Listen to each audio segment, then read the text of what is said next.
പൊതുവിദ്യാഭ്യാസ വകുപ്പിനു വേണ്ടി കൈറ്റ് വിക്ടേഴ്സ് അവതരിപ്പിക്കുന്ന ഫസ്റ്റ് ബെൽ ഓഡിയോ ക്ലാസ്സിലേക്ക് സ്വാഗതം. +2 ക്ലാസ്സിലെ ഫസ്റ്റ് ബെൽ പരിപാടിയുടെ തുടർച്ചയായി പരീക്ഷയ്ക്കായുള്ള ഫോക്കസ് ഏരിയ കേന്ദ്രീകരിച്ചാണ് ഇത് തയ്യാറാക്കിയിരിക്കുന്നത്. ക്ലാസ് കേൾക്കുമ്പോൾ പാഠപുസ്തകം കൂടി മുന്നിലുണ്ടാകുന്നത് ഗുണകരമായിരിക്കും. ഹലോ ഡിയർ സ്റ്റുഡൻസ്, ഞാൻ Joy John, Thiruvananthapuram saint Joseph's higher secondary സ്കൂളിലെ കമ്പ്യൂട്ടർ സയൻസ് അധ്യാപകൻ. ഈ ഓഡിയോ ക്ലാസ്സിലൂടെ we are going to have a journey through the common focus areas. I repeat, the common focus areas of computer science and computer applications. എന്താണ് ഈ common focus areas? ഏതിൻ്റെയൊക്കെ? Computer science എന്ന വിഷയത്തിലെയും കൊമേഴ്സിലെയും ഹ്യൂമാനിറ്റീസിലെയും computer applications എന്ന വിഷയത്തിലെയും പൊതുവായ ചാപ്റ്റേഴ്സിൻ്റെ focus ഏരിയാസാണ് നമ്മൾ ഈ audio ക്ലാസ്സിൽ ഡിസ്കസ് ചെയ്യുന്നത്. അപ്പോൾ നമുക്ക് തുടങ്ങാമല്ലോ അല്ലേ? ഓക്കെ, ചാപ്റ്റർ 4 to 9, 4-ാമത്തെ അധ്യായം മുതൽ 9-ാമത്തെ അധ്യായം വരെയുള്ള പാഠഭാഗങ്ങളാണ് നമുക്ക് 3 കൂട്ടർക്കും പൊതുവായിട്ട് കവർ ചെയ്യാനുള്ളത്. 4-ാമത്തെ ചാപ്റ്റർ ഓർമ്മയുണ്ടോ? അതിൻ്റെ പേര് വെബ് ടെക്നോളജി. നമുക്കറിയാം 2 ഭാഗങ്ങളാണ് ഈ ചാപ്റ്ററിലുള്ളത്. വെബുമായി ബന്ധപ്പെട്ട ടെക്നോളജിക്കൽ ആസ്പെക്ട്സ് അതിൻ്റെ ആദ്യ ഭാഗത്ത് കവർ ചെയ്യുന്നു. 2-ാം ഭാഗം ഒരു വെബ് ഡിസൈനിങ് എങ്ങനെയാണ് നടത്തേണ്ടത് എന്നതിൻ്റെ ചില പ്രാരംഭ പ്രവർത്തനങ്ങളുമാണ് നമ്മൾ കണ്ടത്.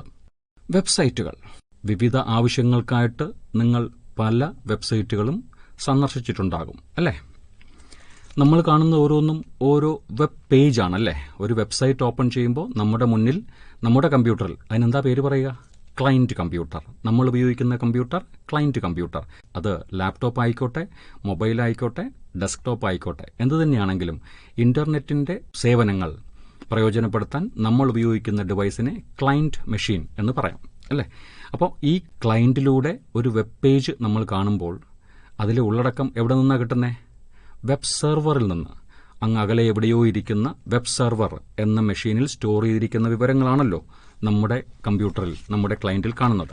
അപ്പോൾ വെബ് പേജുകൾ നിങ്ങൾ ശ്രദ്ധിച്ചിട്ടുണ്ടായിരിക്കും. 2 തരം വെബ് പേജുകളാണ് നമ്മൾ പൊതുവിൽ കാണുന്നത്. സ്റ്റാറ്റിക് വെബ് പേജ് എന്നും ഡൈനാമിക് വെബ് പേജ് എന്നുമാണ് അറിയപ്പെടുന്നത്. എന്താ വാക്കുകളുടെ അർത്ഥം?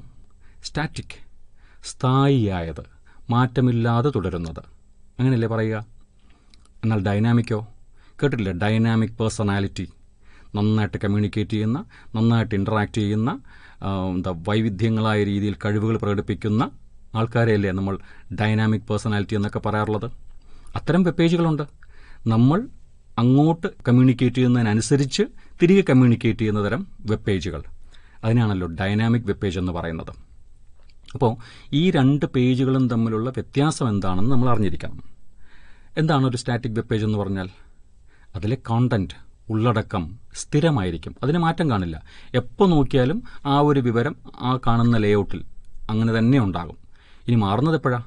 ഈ വെബ് പേജ് അല്ലെങ്കിൽ ഈ വെബ്സൈറ്റ് ഹോസ്റ്റ് ചെയ്തിരിക്കുന്ന ആൾക്കാർ അതിൻ്റെ ഡിസൈനിൽ മാറ്റം വരുത്തുമ്പോൾ പിന്നീട് കാണുന്നതെല്ലാം ആ ഡിസൈനിലായിരിക്കും. പക്ഷേ എല്ലായ്പ്പോഴും ഒരേ ഡിസൈൻ തന്നെ ഫോളോ ചെയ്യുന്നു അല്ലെ? ഒരേ കോണ്ടന്റ് തന്നെ ഉണ്ടാവുകയും ചെയ്യും. ഒരിക്കൽ ലോഡ് ചെയ്ത് കഴിഞ്ഞാൽ അത് തന്നെയായിരിക്കും എപ്പോഴും നമ്മൾ കാണുന്നത്.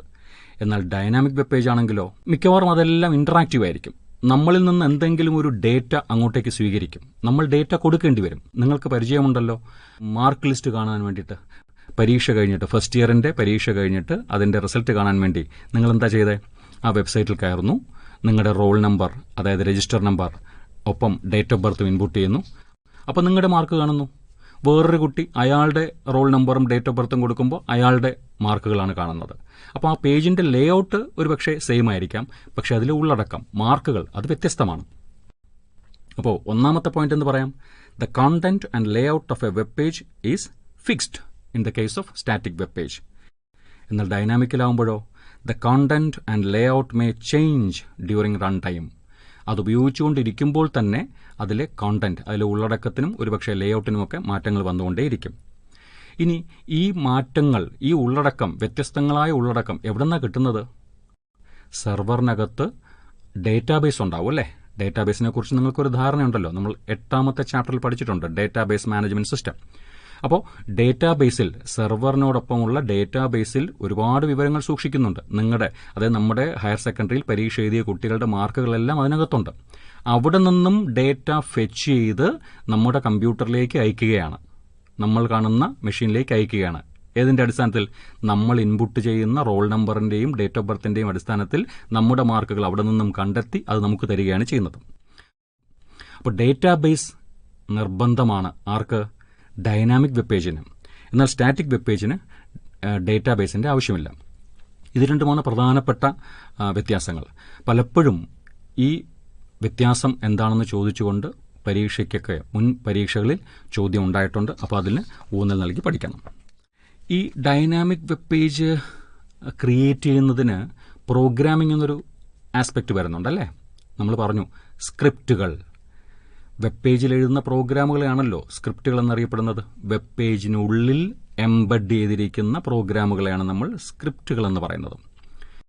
ക്ലയന്റ് സൈഡ് സ്ക്രിപ്റ്റിംഗ് എന്നും സെർവർ സൈഡ് സ്ക്രിപ്റ്റിംഗ് എന്നും രണ്ട് തരത്തിൽ അവയെ ക്ലാസിഫൈ ചെയ്യാം. അത് നമ്മൾ പഠിച്ചല്ലോ. എന്താ ഈ ക്ലയന്റ് സൈഡ് സ്ക്രിപ്റ്റിംഗ് എന്ന് പറയുന്നത്?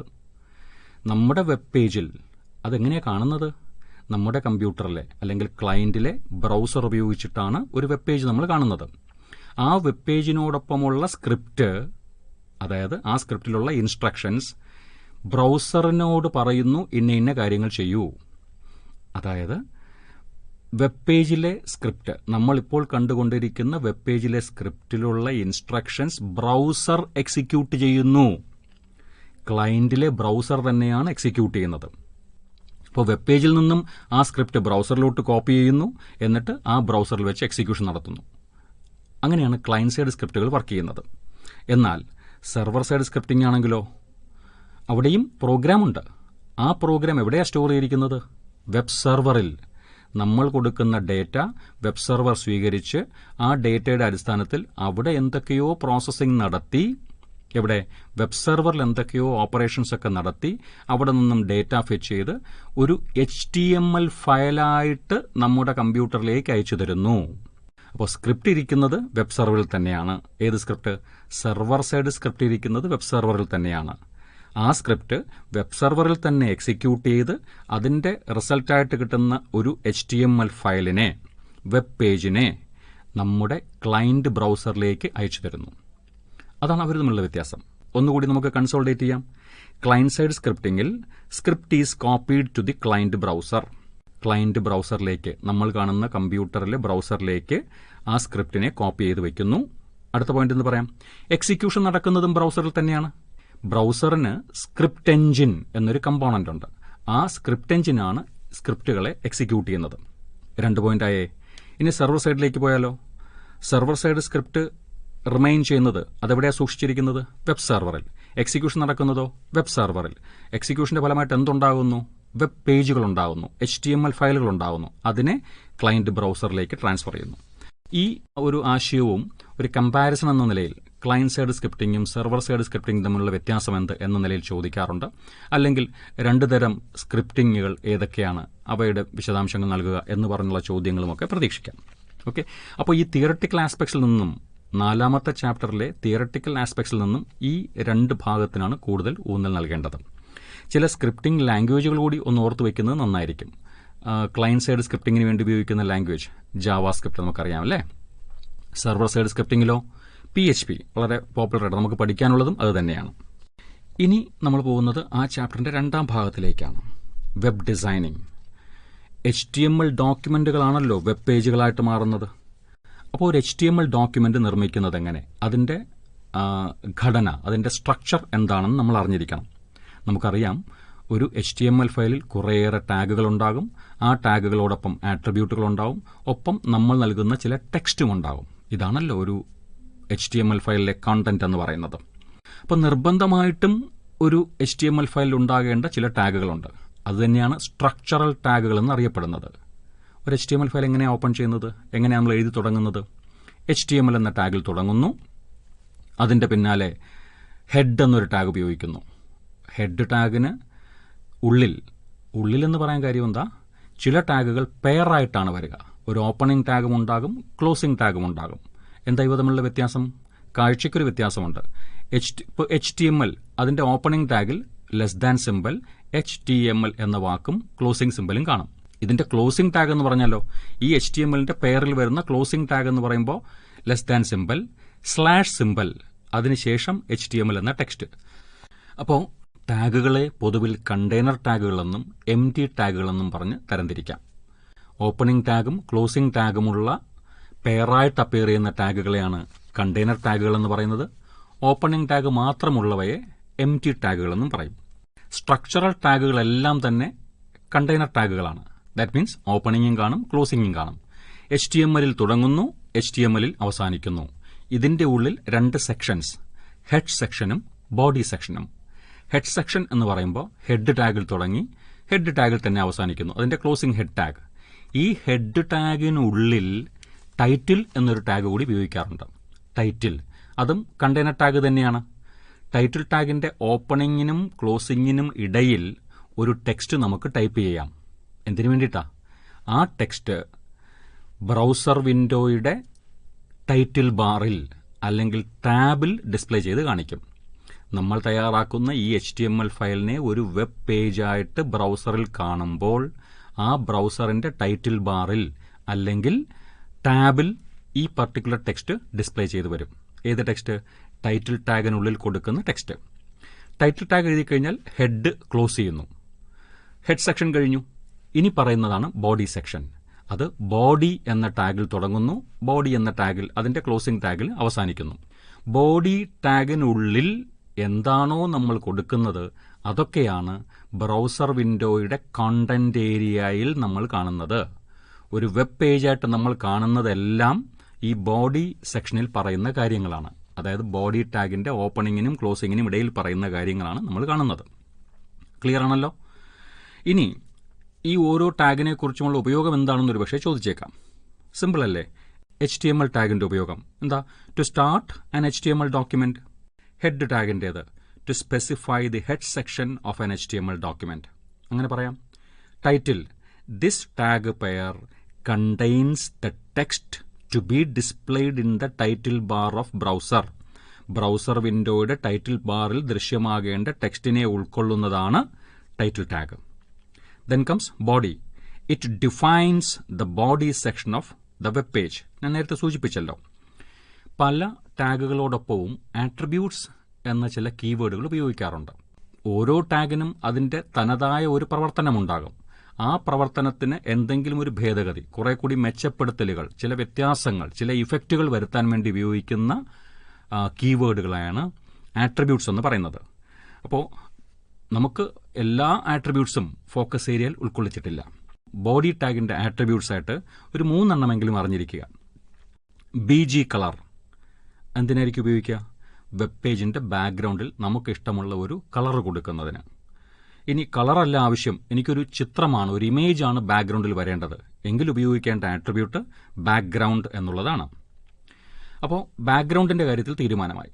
ഇനി ഈ ബാക്ക്ഗ്രൗണ്ടിൽ നമ്മൾ കാണുന്ന ടെക്സ്റ്റ് ഇല്ലേ, വെബ് പേജിലെ കോണ്ടന്റ് എന്ന് പറയുന്ന ടെക്സ്റ്റ് മാറ്റർ, നമ്മൾ വായിച്ചെടുക്കുന്ന ഭാഗങ്ങൾ, അതിനെന്തെങ്കിലും കളർ വേണമെങ്കിൽ ടെക്സ്റ്റ് എന്നൊരു ആട്രിബ്യൂട്ട് ഉപയോഗിക്കണം. ക്ലിയർ? അപ്പോൾ ബോഡി ടാഗിനോടൊപ്പം ഇനിയും ഒത്തിരിയേറെ ആട്രിബ്യൂട്ട്സ് ഉണ്ട്. ഈ 3 എണ്ണമെങ്കിലും ഓർത്തു വച്ചേക്കുക. അപ്പോൾ ഇതൊക്കെയാണ് സ്ട്രക്ചറൽ ടാഗുമായി ബന്ധപ്പെട്ട കാര്യങ്ങൾ. ഇനി ബോഡി സെക്ഷന്റെ ഉള്ളിൽ ഉപയോഗിക്കാവുന്ന ടാഗുകളെ കുറിച്ചാണ് നമ്മൾ പറയുന്നത്. ഏത് കോണ്ടന്റ് കണ്ടാലും, ഒരു വെബ് പേജിൽ എന്ത് കണ്ടാലും അതിന് മിക്കവാറും ഒരു ഹെഡിങ് ഉണ്ടാവും അല്ലേ? ഒരു കാര്യം നമ്മൾ അവതരിപ്പിക്കുമ്പോഴത്തേനും ഒരു ശീർഷകം, ഒരു ഹെഡിങ് ഉണ്ടാകും. അതിനുവേണ്ടി ഉപയോഗിക്കാവുന്ന ചില ടാഗുകളുണ്ട്. H1, H2, H3, അങ്ങനെ H6 വരെ. ഇതും കണ്ടെയ്നർ ടാഗ് തന്നെയാണ്.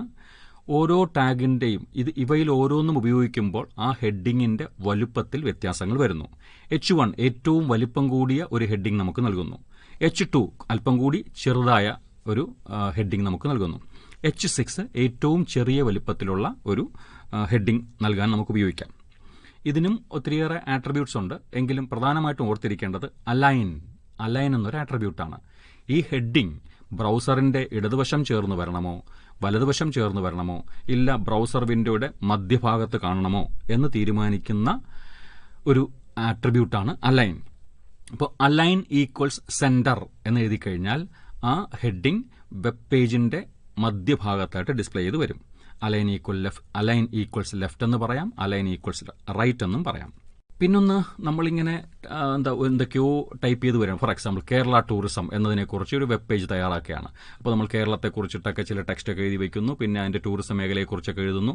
അങ്ങനെ എഴുതി വരുമ്പോഴത്തേനും ഏതെങ്കിലും ഒരു ലൈൻ വെച്ച് ബ്രേക്ക് ചെയ്യണമെങ്കിൽ നമ്മൾ എന്ത് ടൈപ്പ് ചെയ്താലും ആ ബ്രൗസറിന്റെ ലെഫ്റ്റിൽ തുടങ്ങി റൈറ്റിൽ പോയി ആ ബ്രൗസർ വിൻഡോയുടെ വിഡ്ത്ത് എത്രയുണ്ടോ അത്രയും ഭാഗം ഇത് യൂസ് ചെയ്യും ഈ ടെക്സ്റ്റ് ഡിസ്പ്ലേ ചെയ്യാനായിട്ട്.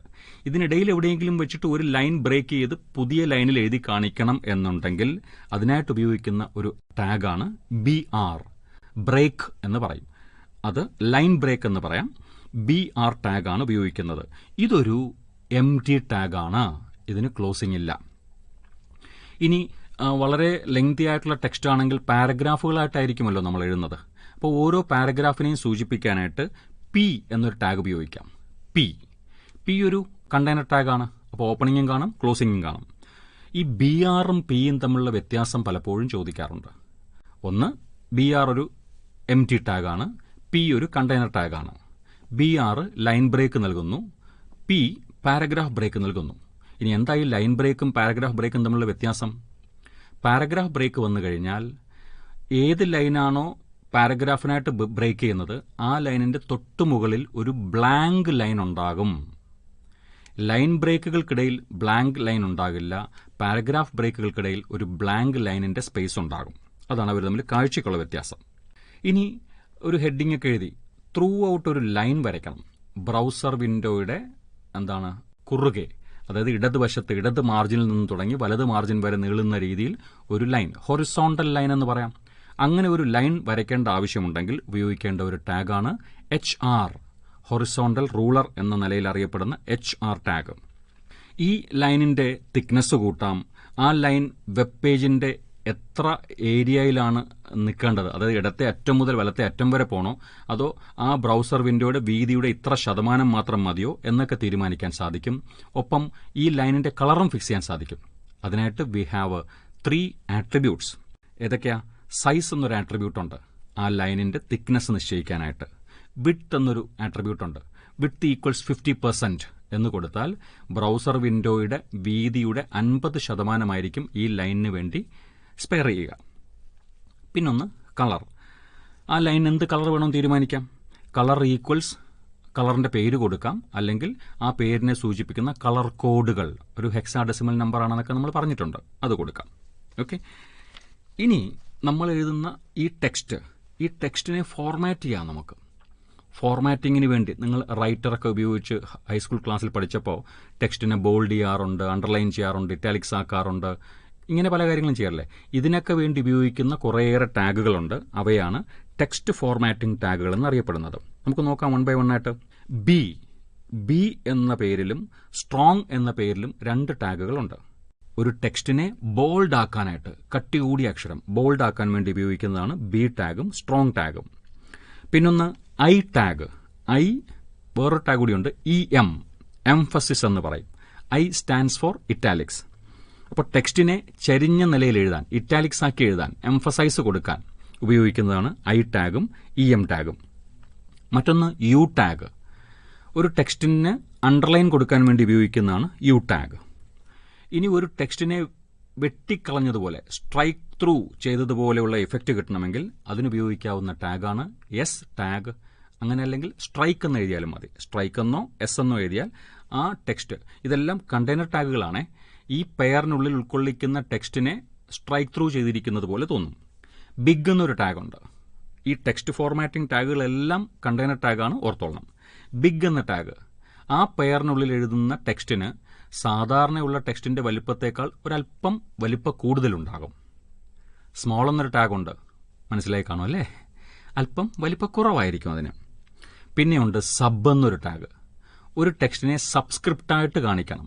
ഫോർ എക്സാമ്പിൾ H2O എന്ന് എഴുതുമ്പോൾ ആ 2 Hന്റെ വലതുവശത്ത് അല്പം താഴ്ന്ന നിലയിലല്ലേ കാണുക. അങ്ങനെ 2 കാണിക്കണമെങ്കിൽ 2വിന്റെ ഇടതുവശത്തും വലതുവശത്തുമായിട്ട് SUB സബ് എന്ന ടാഗ് ഉപയോഗിക്കണം. ഇനി മാത്സിലൊക്കെ എഴുതാറുള്ള A², ഒരു ടെക്സ്റ്റ് മറ്റൊരു ടെക്സ്റ്റിന്റെ മുകളിലേക്ക് കയറി നിൽക്കുന്ന രീതിയിൽ സൂപ്പർ സ്ക്രിപ്റ്റിംഗ് എന്ന് പറയും അല്ലേ. അപ്പോൾ അതിനായിട്ട് ഉപയോഗിക്കേണ്ട ടാഗ് SUP, സൂപ്പ് എന്ന് പറയാം. ഏതെങ്കിലും ടെക്സ്റ്റിനെ ഡബിൾ കൊട്ടേഷനിൽ കാണിക്കണമെങ്കിൽ അതിനുപയോഗിക്കാവുന്ന ഒരു ടാഗുണ്ട്, ക്യൂ, കോട്ട്സിന് വേണ്ടിയുള്ളത്, ക്യൂ എന്ന് കൊടുത്താൽ മതി. മറ്റൊരെണ്ണം ബ്ലോക്ക് കോട്ട് എന്നൊരു ടാഗുണ്ട്. അതുപയോഗിച്ചു കഴിഞ്ഞാൽ ആ പെയറിനുള്ളിൽ വരുന്ന ടെക്സ്റ്റ് ഇടത് മാർജിനിൽ നിന്നും ഒരു ഇൻഡന്റേഷൻ, ഒരു ടാബ് ഇൻഡന്റേഷൻ, അല്പം സ്പേസ് വലത്തേക്ക് മാറ്റിയായിരിക്കും ഡിസ്പ്ലേ ചെയ്ത് വരിക. ഇത്രയുമാണ് ടെക്സ്റ്റ് ഫോർമാറ്റിംഗ് ടാഗുകളിൽ നമ്മൾ കവർ ചെയ്യുന്നത്. ഇപ്പോൾ നിങ്ങൾ കേട്ടുകൊണ്ടിരിക്കുന്നത് കൈറ്റ് വിക്ടേഴ്സ് തയ്യാറാക്കിയ ഫസ്റ്റ് ബെൽ ഫോക്കസ് ഏരിയയെ അധികരിച്ചുള്ള ഓഡിയോ ക്ലാസ്. ഇനി ഈ ചാപ്റ്ററിന്റെ ഫോക്കസ് ഏരിയയിൽ ഉൾക്കൊള്ളിച്ചിരിക്കുന്നത് മാർക്യൂ എന്നൊരു ടാഗ്. എന്തായിരിക്കും അത്? ടെക്സ്റ്റ് സ്ക്രോൾ ചെയ്യാൻ ഒരു വെബ് പേജിൽ നമ്മൾ ഈ TV ചാനലുകളിൽ സ്ക്രോളിംഗ് ന്യൂസ് എന്നൊക്കെ പറയാറില്ലേ, സ്ക്രീനിന്റെ ഒരു വശത്ത് നിന്നും ടെക്സ്റ്റ് അപ്പിയർ ചെയ്ത് മറുവശത്തേക്ക് നീങ്ങി പോകുന്നത്, അതിനെയാണ് സ്ക്രോളിംഗ് ടെക്സ്റ്റ് എന്ന് പറയുന്നത്. അങ്ങനെയുള്ള സ്ക്രോളിംഗ് ടെക്സ്റ്റ് ക്രിയേറ്റ് ചെയ്യാനാണ് മാർക്യൂ ടാഗ് ഉപയോഗിക്കുന്നത്. To scroll a text or image in the browser. ഇതിനോടൊപ്പം ചില ആട്രിബ്യൂട്ടുകളുണ്ട്, ചിലതൊക്കെ നിങ്ങൾ ഓർത്തിരിക്കണം. ഹൈറ്റ്, ആ സ്ക്രോൾ ഏരിയയുടെ ഹൈറ്റ് സ്പെസിഫൈ ചെയ്യാം. വിഡ്ത്ത്, സ്ക്രോൾ ഏരിയയുടെ വീതി എന്തുമാത്രം സ്പേസിനുള്ളിലാണ് അത് മൂവ് ചെയ്യേണ്ടത് എന്ന് നിശ്ചയിക്കാം. വളരെ പ്രധാനപ്പെട്ടത് ഡിറക്ഷൻ എന്നൊരു ആട്രിബ്യൂട്ട് ഉണ്ട്. ഈ ടെക്സ്റ്റ് ഇടത്തുനിന്ന് വലത്തേക്കാണോ വരേണ്ടത്, വലത്തുനിന്ന് ഇടത്തേക്കാണോ പോകേണ്ടത്, താഴേന്ന് മുകളിലേക്കാണോ സ്ക്രോൾ ചെയ്യേണ്ടത്, മുകളിൽ നിന്ന് താഴേക്കാണോ സ്ക്രോൾ ചെയ്യേണ്ടതെന്ന് നിശ്ചയിക്കാം. അപ്പോൾ ഡിറക്ഷൻ ഈക്വൽസ് ലെഫ്റ്റ് എന്ന് പറയാം, അല്ലെങ്കിൽ ഡിറക്ഷൻ ഈക്വൽസ് റൈറ്റ്, അല്ലെങ്കിൽ ഡിറക്ഷൻ ഈക്വൽസ് അപ്പ്, അല്ലെങ്കിൽ ഡിറക്ഷൻ ഈക്വൽസ് ഡൗൺ. ഇങ്ങനെ 4 വാല്യൂസ് ആണ് ഡിറക്ഷൻ എന്ന ആട്രിബ്യൂട്ടിന് വേണ്ടി കൊടുക്കാറുള്ളത്. Left, right, up, down. Okay. മറ്റൊന്ന് ബിഹേവിയർ എന്നൊരു ആട്രിബ്യൂട്ട്. ഒരു സ്ക്രോളിംഗ് സ്റ്റൈൽ സാധാരണഗതിയിൽ ഒരു വശത്തു നിന്നും തുടങ്ങി മറുവശത്തേക്ക് അങ്ങ് മറഞ്ഞു പോകും. മറഞ്ഞു കഴിയുമ്പോൾ വീണ്ടും നേരത്തെ തുടങ്ങിയ വശത്തു നിന്നും സ്റ്റാർട്ട് ചെയ്യുന്നു. ഇതിനാണ് സ്ക്രോളിംഗ് എന്ന് പറയുന്നത്. എന്നാൽ ഒരു വശത്തുനിന്ന് തുടങ്ങി മറുവശത്ത് വന്ന് ഇടിച്ചതിന് ശേഷം തിരികെ പോകുന്നത്, അങ്ങോട്ടും ഇങ്ങോട്ടും മൂവ് ചെയ്യുന്ന ഒരു ശൈലി, അത് സെറ്റ് ചെയ്യാം. ഓൾട്ടർനേറ്റ് എന്ന് കൊടുത്താൽ മതി. അതല്ല, ഒരു വശത്തുനിന്ന് തുടങ്ങി മറുവശത്ത് വന്ന് ഇടിച്ചങ്ങ് നിൽക്കണം, പിന്നെ മൂവ്മെന്റ് ഇല്ല, അതിന് ബിഹേവിയർ ഈക്വൽസ് സ്ലൈഡ് എന്ന് കൊടുക്കാറുണ്ട്. അപ്പോൾ ബിഹേവിയർ എന്ന ആട്രിബ്യൂട്ടിന് 3 വാല്യൂസ് ആണ് സാധാരണ കൊടുക്കാറുള്ളത്: സ്ക്രോൾ, സ്ലൈഡ്, ഓൾട്ടർനേറ്റ്. ഓക്കെ.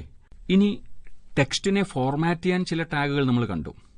പക്ഷെ നമുക്കിഷ്ടമുള്ള രീതിയിൽ ഒരു ടെക്സ്റ്റിന് വലിപ്പം കൊടുക്കണം, അതിന് കളർ കൊടുക്കണം, അതിന്റെ ഷേപ്പ്, ഫോണ്ട് ഫേസ് എന്ന് പറയും അല്ലേ, ആ ടെക്സ്റ്റിന്റെ ഷേപ്പിൽ ചില മാറ്റങ്ങൾ വരുത്തണം. അതൊക്കെയാണ് നമ്മുടെ ആഗ്രഹമെങ്കിൽ അതിനുവേണ്ടി ഉപയോഗിക്കേണ്ട ഒരു ടാഗാണ് ഫോണ്ട് ടാഗ്, ഫോണ്ട്. അതിനോടൊപ്പം ഞാൻ ഈ പറഞ്ഞ 3 കാര്യങ്ങൾ, ഫോണ്ട് ക്യാരക്ടറിസ്റ്റിക്സ്, ഫോണ്ടിന്റെ സവിശേഷതകൾ എന്ന് പറയുന്നത് കളർ, സൈസ്, ഷേപ്പ്, ഈ 3 ആണല്ലോ. അപ്പോൾ ഇതിനായിട്ട് 3 ആട്രിബ്യൂട്ട് ഉണ്ട്. കളർ എന്ന ആട്രിബ്യൂട്ട് ഉപയോഗിച്ച് കഴിഞ്ഞാൽ നമുക്ക് ഇഷ്ടമുള്ള നിറം കൊടുക്കാം ആ ടെക്സ്റ്റിന്. ഫേസ്, അതിനുശേഷം കൊടുക്കുന്ന ഫോണ്ട് നെയിം, ഫേസ് എന്ന ആട്രിബ്യൂട്ടിനോടൊപ്പം ഒരു ഫോണ്ട് നെയിം കൊടുത്താൽ അക്ഷരവടിവുകൾ, അക്ഷരത്തിന്റെ ഒരു ഷേപ്പിനൊക്കെ മാറ്റങ്ങൾ വരുത്താൻ സാധിക്കും. സൈസ് കൊടുത്ത് ടെക്സ്റ്റിന്റെ വലിപ്പം കൂട്ടുകയോ കുറയ്ക്കുകയോ ഒക്കെ ചെയ്യാം. പിന്നെയുള്ളത് IMG എന്നൊരു ടാഗാണ്. ഒരു വെബ് പേജിൽ ഇമേജ് ഉൾക്കൊള്ളിക്കാം അല്ലെ, വെബ് പേജിനെ ആകർഷകമാക്കാനാണല്ലോ ഇമേജുകൾ കൊണ്ടുവരുന്നത്. ഒരു ചിത്രം വെബ് പേജിൽ കാണിക്കണമെങ്കിൽ IMG എന്ന ടാഗ് ഉപയോഗിക്കാം. വെബ് പേജിന്റെ പശ്ചാത്തലത്തിലുടനീളമാണ് ആ ഇമേജ് കാണിക്കേണ്ടതെങ്കിൽ എവിടെ പറയും? ബോഡി ടാഗിൽ ബാക്ക്ഗ്രൗണ്ട് എന്ന ആട്രിബ്യൂട്ട് ഉപയോഗിച്ച് പറയണം. അതേസമയം വെബ് പേജിന്റെ കോണ്ടന്റ് ഏരിയയിൽ ഒരു പ്രത്യേക സ്ഥലത്ത് മാത്രമായി ചിത്രം കാണിക്കണമെങ്കിലാണ് IMG എന്ന ടാഗ് ഉപയോഗിക്കുന്നത്. അതിനോടൊപ്പം ഏറ്റവും പ്രധാനപ്പെട്ട ആട്രിബ്യൂട്ട് SRC. ആ ആട്രിബ്യൂട്ട് ഇല്ലാതെ IMG ഉപയോഗിച്ചിട്ട് ഒരു കാര്യവുമില്ല. ചിത്രം ഏതെന്ന് പറയണ്ടേ, അതിനായിട്ടാണ് SRC എന്ന ആട്രിബ്യൂട്ട് ഉപയോഗിക്കുന്നത്. SRC ഈക്വൽസ് ആ ചിത്രത്തിന്റെ ഫയൽ നെയിം കൊടുത്താൽ മതി. അപ്പോൾ ആ ചിത്രം വന്നോളും. ഇനി ആ ചിത്രത്തിന്റെ ഒറിജിനൽ വലുപ്പത്തിലായിരിക്കും കാണിക്കുക. എനിക്കത് വേണ്ട, എനിക്കിഷ്ടമുള്ള ഹൈറ്റിലും വിഡ്ത്തിലുമാണ് ആ ചിത്രം കാണിക്കേണ്ടതെങ്കിൽ അതിനുവേണ്ടി ഉപയോഗിക്കാവുന്ന ആട്രിബ്യൂട്ട്സ് ആണ് ഹൈറ്റ്, വിഡ്ത്ത്. ആ ചിത്രം ഡിസ്പ്ലേ ചെയ്യിക്കേണ്ട ഏരിയയുടെ ഹൈറ്റും വിഡ്ത്തുമാണ് അതിലൂടെ സ്പെസിഫൈ ചെയ്യുന്നത്. ഓൾട്ട് എന്നൊരു ആട്രിബ്യൂട്ട് ഉണ്ട്. ഒരുപക്ഷെ ഈ ചിത്രം ബ്രൗസറിന് ഡിസ്പ്ലേ ചെയ്യാൻ സാധിക്കുന്നില്ലെങ്കിൽ പകരം അവിടെ ഒരു ടെക്സ്റ്റ് എഴുതി കാണിക്കാം. അതിനുവേണ്ടിയുള്ളതാണ് ഓൾട്ട് എന്നൊരു ആട്രിബ്യൂട്ട്. അപ്പോൾ ഇത്രയും പാഠഭാഗങ്ങളാണ് ഈ ചാപ്റ്ററിന്റെ ഫോക്കസ് ഏരിയ എന്ന നിലയിൽ ഉൾക്കൊള്ളിച്ചിരിക്കുന്നത്. അപ്പോൾ സാധാരണ വരുന്ന ചോദ്യങ്ങളെക്കുറിച്ച് ഞാനൊരു സൂചന തന്നു. സ്റ്റാറ്റിക് വെബ് പേജും ഡൈനാമിക് വെബ് പേജും തമ്മിലുള്ള വ്യത്യാസം, ക്ലയൻസ് സൈഡ് സ്ക്രിപ്റ്റിംഗും സെർവർ സൈഡ് സ്ക്രിപ്റ്റിംഗും തമ്മിലുള്ള വ്യത്യാസം, P ടാഗും BR ടാഗും തമ്മിലുള്ള വ്യത്യാസം, അതോടൊപ്പം തന്നെ ക്ലയന്റ് സൈഡ് സ്ക്രിപ്റ്റിംഗ് ലാംഗ്വേജിനും സെർവർ സൈഡ് സ്ക്രിപ്റ്റിംഗ് ലാംഗ്വേജിനുമുള്ള ചില എക്സാമ്പിൾസ് ചോദിക്കാം. അതോടൊപ്പം ഏതെങ്കിലും ഒരു ആവശ്യം, ഫോർ എക്സാമ്പിൾ profile.jpg, ഇതൊരു ഫയൽ നെയിമാണ്, ഇതിനെ ഒരു വെബ് പേജിൽ ഉൾക്കൊള്ളിക്കാനുള്ള സ്റ്റേറ്റ്മെന്റ് എഴുതുക എന്ന് പറയുമ്പോൾ ഫുൾ പ്രോഗ്രാം ഒന്നും വേണ്ട, IMG ടാഗ് ഉപയോഗിക്കുന്നു. IMG src ഈക്വൽസ് profile.jpg, കഴിഞ്ഞു അതിന്റെ ഉത്തരം. അപ്പോൾ ഇത്തരത്തിലുള്ള ചോദ്യങ്ങളൊക്കെ പ്രതീക്ഷിക്കാം. ടെക്സ്റ്റ് ഫോർമാറ്റിംഗ് ടാഗുകൾ ഉപയോഗിച്ചുകൊണ്ട് ചില ടെക്സ്റ്റുകൾ എങ്ങനെയാണ് ഡിസ്പ്ലേ ചെയ്യിക്കേണ്ടത് എന്ന നിലയിലുള്ള ചോദ്യങ്ങളൊക്കെ നമുക്കവിടെ പ്രതീക്ഷിക്കാവുന്നതാണ്. ഓക്കെ, അപ്പോൾ 4ാമത്തെ ചാപ്റ്റർ ഈ രീതിയിൽ നമ്മൾ പഠിച്ചൊരുങ്ങിയാൽ ഇവിടെ നിന്നുള്ള എല്ലാ ചോദ്യങ്ങൾക്കും ഉത്തരം എഴുതാൻ സാധിക്കും. അപ്പോൾ ഇനി നമ്മൾ പോകുന്നത് 5ാമത്തെ ചാപ്റ്ററിലേക്ക്, വെബ് ഡിസൈനിങ് യൂസിങ് HTML. ഒരുപാട് ചോദ്യങ്ങൾ പ്രതീക്ഷിക്കാം കേട്ടോ ഇവിടെ നിന്നും. ഇവിടെ നമ്മൾ കവർ ചെയ്യുന്നത് ലിസ്റ്റുകൾ തയ്യാറാക്കുന്നതെങ്ങനെ, ഹൈപ്പർ ലിങ്കിങ് നടത്തുന്നതെങ്ങനെ, ഒരു ടേബിൾ ക്രിയേറ്റ് ചെയ്യുന്നതെങ്ങനെ, ഫോമുകളുമായി ബന്ധപ്പെട്ട ചില ആശയങ്ങൾ നമുക്ക് നോക്കാം വൺ ബൈ വൺ ആയിട്ട്. ലിസ്റ്റുകൾ, എത്ര തരം ലിസ്റ്റ് ഉണ്ടെന്ന് ചോദിക്കാം. എത്രയുള്ള 3 തരം ലിസ്റ്റുകൾ അല്ലേ? Ordered list, unordered list, definition list. ഈ 3 വാക്കുകളും ഓർത്തോളാം. ബുള്ളറ്റുകൾ ഉപയോഗിച്ച് തയ്യാറാക്കുന്ന ലിസ്റ്റുകളെയാണ് അൺഓർഡേർഡ് ലിസ്റ്റ് എന്ന് പറയുന്നത്. നമ്പർ ഉപയോഗിച്ച് തയ്യാറാക്കുന്ന ലിസ്റ്റുകളെയാണ് ഓർഡേർഡ് ലിസ്റ്റ് എന്ന് പറയുന്നത്. ഇനി ചില ഡെഫിനിഷൻസ് പോലെ ഒരു ഡേറ്റ ഐറ്റം ഒരു പദം തരുന്നു, ആ പദത്തിന്റെ ചെറിയൊരു എക്സ്പ്ലനേഷൻ, തുടർന്ന് മറ്റൊരു പദം അതിന്റെ ഒരു എക്സ്പ്ലനേഷൻ, വീണ്ടും ഒരു പദം അതിന്റെ ഒരു എക്സ്പ്ലനേഷൻ അല്ലെങ്കിൽ ഡെഫിനിഷൻ, ഈ രീതിയിൽ അവതരിപ്പിക്കുന്ന ലിസ്റ്റുകളെയാണ് ഡെഫിനിഷൻ ലിസ്റ്റ് എന്ന് പറയുന്നത്. ഇത് ഓരോന്നും തയ്യാറാക്കാൻ പ്രത്യേകം ടാഗുകളുമുണ്ട്. അൺഓർഡേർഡ് ലിസ്റ്റ് തയ്യാറാക്കാൻ UL എന്ന ടാഗാണ് ഉപയോഗിക്കുക. ഓർത്തിരിക്കാൻ എളുപ്പമല്ലേ? അൺഓർഡേർഡ് ലിസ്റ്റിന്റെ UL. ഈ ടാഗിനോടൊപ്പം ഒരു ആട്രിബ്യൂട്ടാണ് ഉപയോഗിക്കുന്നത്, പ്രധാനമായിട്ടും ടൈപ്പ് എന്നൊരു ആട്രിബ്യൂട്ട്. ഏത് തരം ബുള്ളറ്റ് വേണം എന്ന് നമുക്ക് സ്പെസിഫൈ ചെയ്യാം. നമ്മളായിട്ടൊന്നും പറഞ്ഞില്ലെങ്കിൽ നമുക്ക് കിട്ടുന്ന ബുള്ളറ്റ് ഒരു ബ്ലാക്ക് സ്പോട്ടായിരിക്കും. ആ സ്പോട്ടിന് പറയുന്ന പേര് ഡിസ്ക് എന്നാണ്. ആ ടൈപ്പ് ഓഫ് ബുള്ളറ്റിന് പറയുന്ന പേര് ഡിസ്ക് എന്നാണ്. ഇനി കംപ്ലീറ്റ് ബോൾഡായിട്ടുള്ള ഇത് വേണ്ട, ഒരു സർക്കിളാണ് എനിക്ക് ബുള്ളറ്റായിട്ട് വേണ്ടതെങ്കിൽ ടൈപ്പ് ഈക്വൽസ് സർക്കിൾ എന്ന് കൊടുക്കണം. വേണ്ട, ഒരു സ്ക്വയർ, ബ്ലാക്ക് ചെയ്തിട്ടുള്ള ഒരു സ്ക്വയർ ആണ് എനിക്ക് ബുള്ളറ്റായിട്ട് വേണ്ടതെങ്കിൽ ടൈപ്പ് ഈക്വൽസ് സ്ക്വയർ എന്ന് കൊടുത്താൽ മതിയാവും.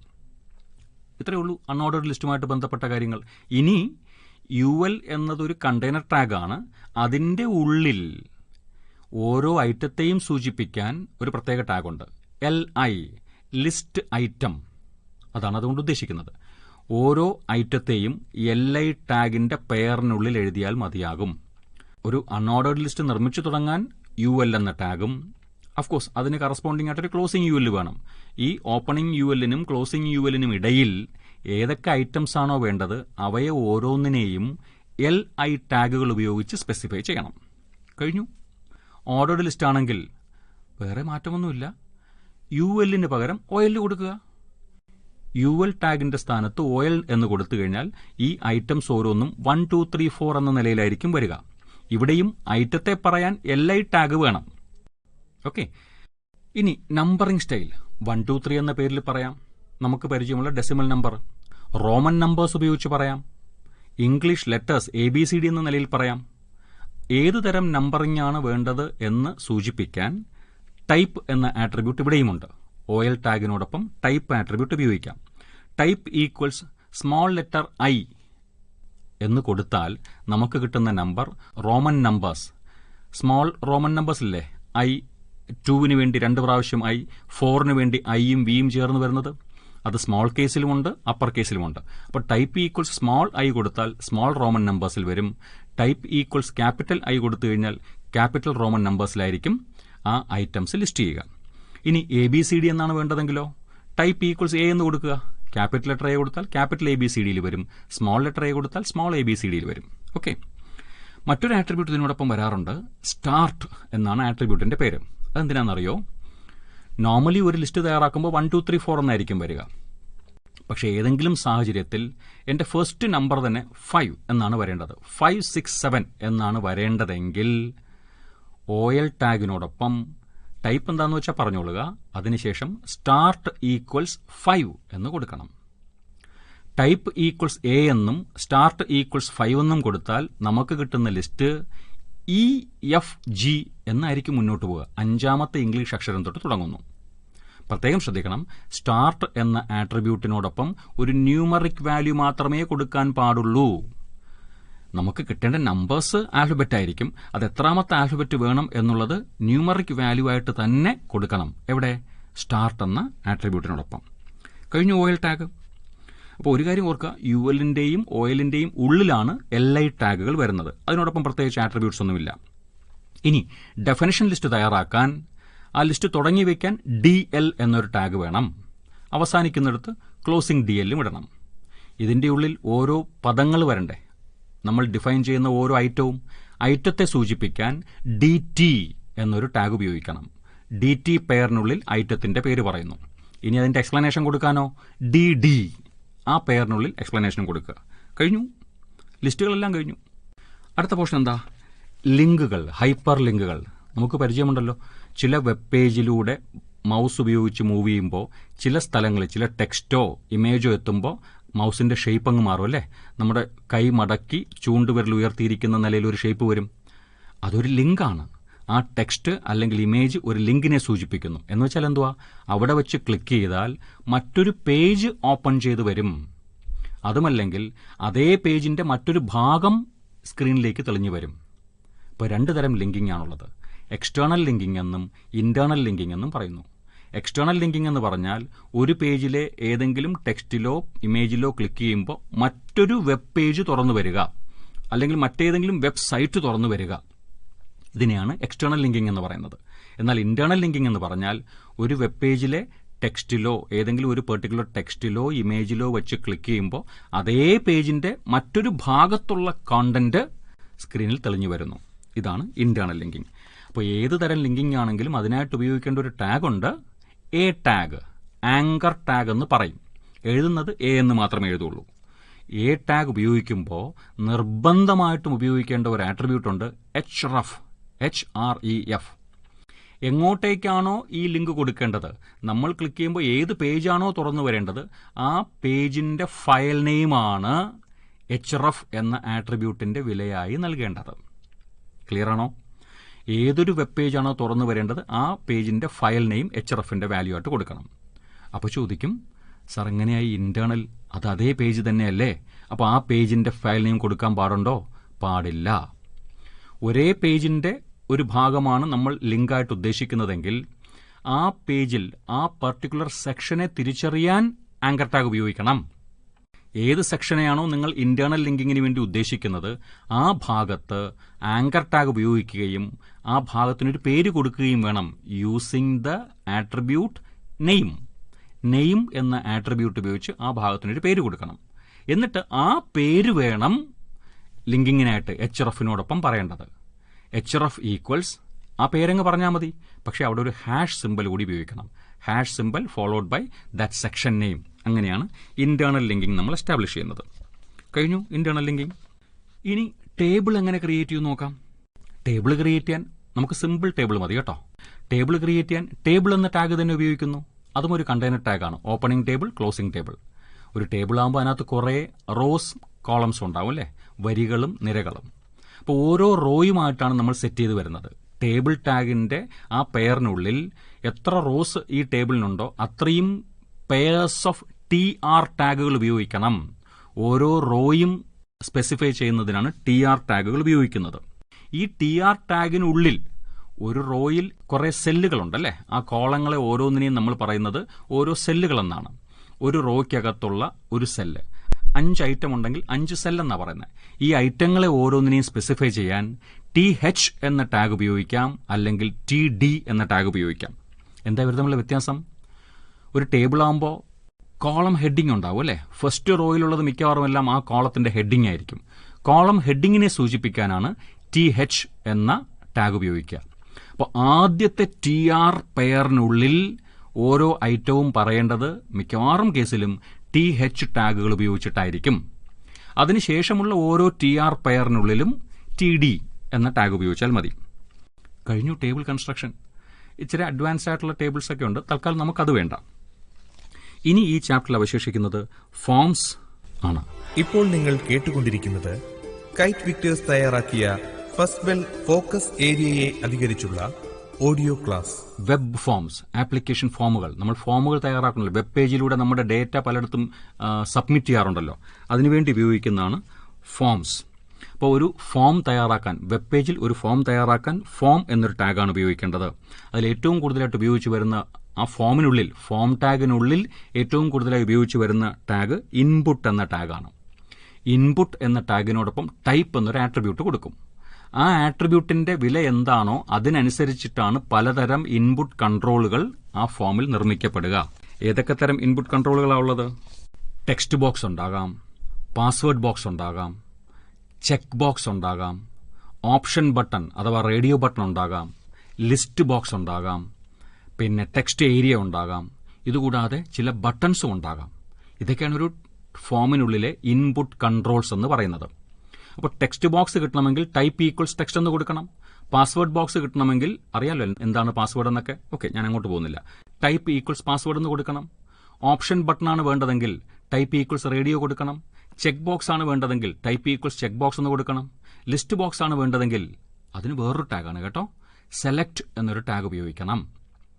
ലിസ്റ്റ് ബോക്സ് കിട്ടാൻ സെലക്ട് എന്നൊരു ടാഗും അതിനകത്തുള്ള ഓരോ ഐറ്റവും പറയാൻ ഓപ്ഷൻ എന്ന ടാഗും ഉപയോഗിക്കണം. പിന്നെ ബട്ടൺസ്, സാധാരണ ഉപയോഗിക്കുന്ന ബട്ടൺ ഒന്ന് സബ്മിറ്റ് ബട്ടണും മറ്റൊന്ന് റീസെറ്റ് ബട്ടണുമാണ്. അത് ഉണ്ടെങ്കിൽ മാത്രമേ നമ്മൾ ഇതിൽ കൊടുക്കുന്ന ഡേറ്റ സെർവറിലേക്ക് പോകത്തുള്ളൂ. എന്തായാലും അത്രയും ഡീറ്റെയിൽസിലേക്കൊന്നും നമ്മൾ പോകേണ്ട കാര്യമില്ല. ഇൻപുട്ട് കൺട്രോൾസ് ഏതൊക്കെയാണെന്ന് ഓർത്ത് വെച്ചോളുക. അതിനായിട്ട് ഉപയോഗിക്കുന്ന ടാഗും ആട്രിബ്യൂട്ടിന് നൽകുന്ന വിലകളും മാത്രം ഓർത്ത് വെച്ചാൽ മതി. ഇത്രയുമാണ് 5ാമത്തെ ചാപ്റ്ററിൽ നമുക്ക് കവർ ചെയ്യേണ്ടത്. ഓക്കെ, അടുത്ത ചാപ്റ്ററിലേക്ക് നമ്മൾ കടക്കുന്നു. Chapter 6, client side scripting using JavaScript. കോഡിംഗിലേക്ക് പോവാണ്. വെബ് പേജിനുള്ളിലെ കോഡിംഗ്, അതിനുവേണ്ടി ഉപയോഗിക്കുന്നതാണല്ലോ സ്ക്രിപ്റ്റ്. അപ്പോൾ ക്ലയന്റ് സൈഡ് സ്ക്രിപ്റ്റുകൾ തയ്യാറാക്കാനാണ് ജാവാസ്ക്രിപ്റ്റ് എന്ന ലാംഗ്വേജ് ഉപയോഗിക്കുന്നത്. ആ ഇൻസ്ട്രക്ഷൻസ് കൊടുക്കാൻ വെബ് പേജിനുള്ളിൽ സ്ക്രിപ്റ്റ് എന്നൊരു ടാഗ് ഉപയോഗിക്കേണ്ടി വരും. സ്ക്രിപ്റ്റ് എന്നൊരു ടാഗിനുള്ളിലാണ് ജാവാസ്ക്രിപ്റ്റ് കോഡ് എഴുതുന്നത്. ഈ സ്ക്രിപ്റ്റ് എന്ന ടാഗിനോടൊപ്പം സാധാരണ ഉപയോഗിച്ച് വരുന്ന ഒരു ആട്രിബ്യൂട്ട് ഉണ്ട്, ലാംഗ്വേജ്. Language equals JavaScript. വേറെ ഏതെങ്കിലും സ്ക്രിപ്റ്റിംഗ് ലാംഗ്വേജ് ഉപയോഗിച്ചാണ് എഴുതുന്നതെങ്കിൽ അതിന്റെ പേര് കൊടുത്താൽ മതിയാവും. പിന്നെ ഇതിനകത്ത് നമ്മൾ അറിയേണ്ടത് ഡേറ്റയെ പ്രോസസ്സ് ചെയ്യുന്നതാണല്ലോ പ്രോഗ്രാമിന്റെ പൊതുവിലുള്ള പണി. അപ്പോൾ ഡിഫറെന്റ് ഡേറ്റ ടൈപ്സ് ഉണ്ട്. ജാവാസ്ക്രിപ്റ്റിന്റെ ഡേറ്റ ടൈപ്സ് ആയിട്ട് 3 എണ്ണമാണുള്ളത്: നമ്പർ, സ്ട്രിംഗ്, ബൂളിയൻ. നമ്പർ എന്ന് പറഞ്ഞാൽ ഇൻഡിജേഴ്സും ഫ്ലോട്ടിംഗ് പോയിന്റ് നമ്പേഴ്സും എല്ലാം നമ്പർ എന്ന കാറ്റഗറി വരുന്നു. ടെക്സ്റ്റ് ഡേറ്റ, അത് ഒരക്ഷരമുള്ള ടെക്സ്റ്റ് ആണെങ്കിലും ഒന്നിലധികം അക്ഷരമുള്ള ടെക്സ്റ്റ് ആണെങ്കിലും അതിനെയൊക്കെ സ്ട്രിംഗ് എന്നാണ് പറയുക. പിന്നെയുള്ളത് ബൂളിയൻ. ഓർത്തോളാം, നമുക്ക് പുതുതായിട്ട് വരുന്നതാണ് ബൂളിയൻ. ട്രൂ അല്ലെങ്കിൽ ഫാൾസ്, ഈ വാക്കുകളെയാണ് ബൂളിയൻ എന്ന ഡേറ്റ ടൈപ്പ് കൊണ്ട് ഉദ്ദേശിക്കുന്നത്. പ്രത്യേകം ശ്രദ്ധിക്കണം, ട്രൂ ഫാൾസ് ഇതിന് കോഡ്സ് ഒന്നും ഇടില്ല.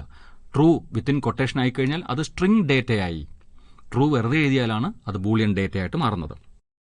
സാധാരണ ഡേറ്റ ടൈപ്പ് ഒക്കെ വേരിയബിൾ ഡിക്ലെയർ ചെയ്യാൻ വേണ്ടി ഉപയോഗിക്കും അല്ലേ? ഇവിടെ അങ്ങനെയൊന്നുമില്ല. വേരിയബിൾസ് നമുക്ക് ആവശ്യം വരുമ്പോഴൊക്കെ ഡയറക്റ്റായിട്ട് എടുത്തങ്ങ് ഉപയോഗിക്കാം. ഇനി അഥവാ വേരിയബിൾ ഡിക്ലെയർ ചെയ്യണമെന്ന് ആഗ്രഹമുണ്ടെങ്കിൽ അതിനായിട്ടൊരു കീവേഡ് ഉണ്ട്, var, VAR. var x, y എന്ന് പറഞ്ഞാൽ എക്സും വൈയും 2 വേരിയബിൾ ആയി കഴിഞ്ഞു. ഇതിന്റെ ടൈപ്പ് എന്തുവാ? അതൊന്നും പറയാൻ കഴിയില്ല. x ഈക്വൽസ് 25 എന്ന് പറഞ്ഞാൽ ഇപ്പോൾ എക്സ് ഒരു ടൈപ്പായിട്ട് മാറി. എന്ത് type? Number type. y equals hello എന്ന് ഡബിൾ കോട്സിനകത്ത് എഴുതി കഴിഞ്ഞാൽ നമ്മൾ പറയും y ഒരു സ്ട്രിംഗ് ടൈപ്പാണ്.